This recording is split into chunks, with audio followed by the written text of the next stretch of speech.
Okay. Ito lang po sabi ko, baka sasabihin po ng mga wala Marika, magbubugak. na unfair Happy ang birthday. nangyari. Pero batakan na po itong napag-usapan. Ikrem sa loob si Sir Kuya niya ko si Sir Siya. Kalayan 314. Hindi po lalago yung pera po natin. So, Yan o, nag-iisa si Miss Batong ngayon. Sa mga kasama natin, i-explain niyo po sa kanila yung reason yun. Video ko neneng. And, Ano? yes ma'am?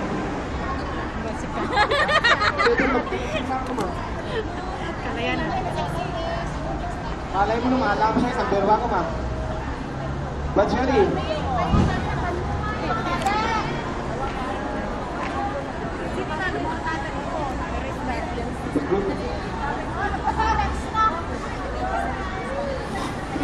okay, klaro po ba yung sinabi ko kanina?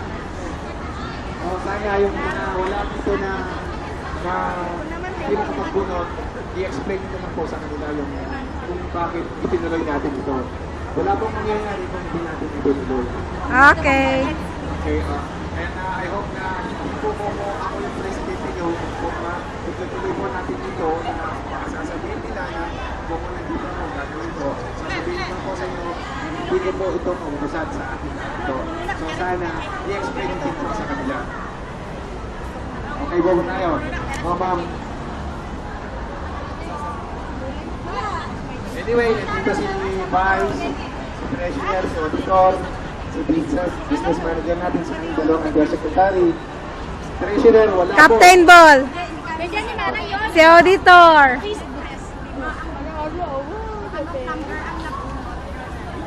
Papalo natin yung ayaw niya. Medyo sa tabi lang. Ganito na lang po ang gawin natin ito. Since 5,000 lang ang kunan natin, so 5 lang ang kukuha. So, maglalagay tayo ng papel na 1 to 27, yung 22 is blanco. Clara po ba? Kasi ito ma'am, kung ipapalo mo ito sa attendance sheet, I think, ano yun, kanina pa, ako naguna nagsulat ng kwan, tapos hindi sunod. Dito, ha? Bawa lang sa dalawa. Bunot mo to. Kasi si Ma'am Faustina, okay na yan. Ano number to?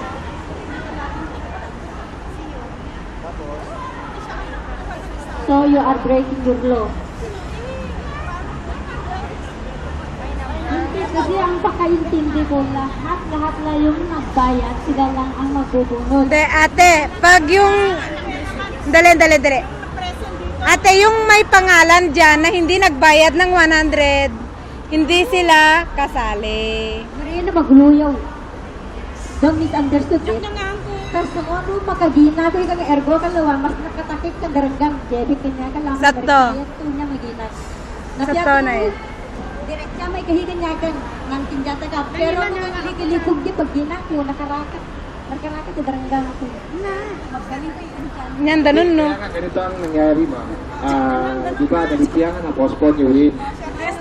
So, ang mangyayari ngayon, itutuloy na natin itong bunutan, ipapalabas natin yung pera na 5,000. Ang kukuha lang is 5 tao. Sa ilang beses tayo nag-meeting na na-approve na ito, pero hindi pa natin ginawa, wala pang action. Since ngayon, general meeting natin, yung mga iba, wala sila. So, ang dapat, ipopostro na natin ito para tutupo na yung pera natin.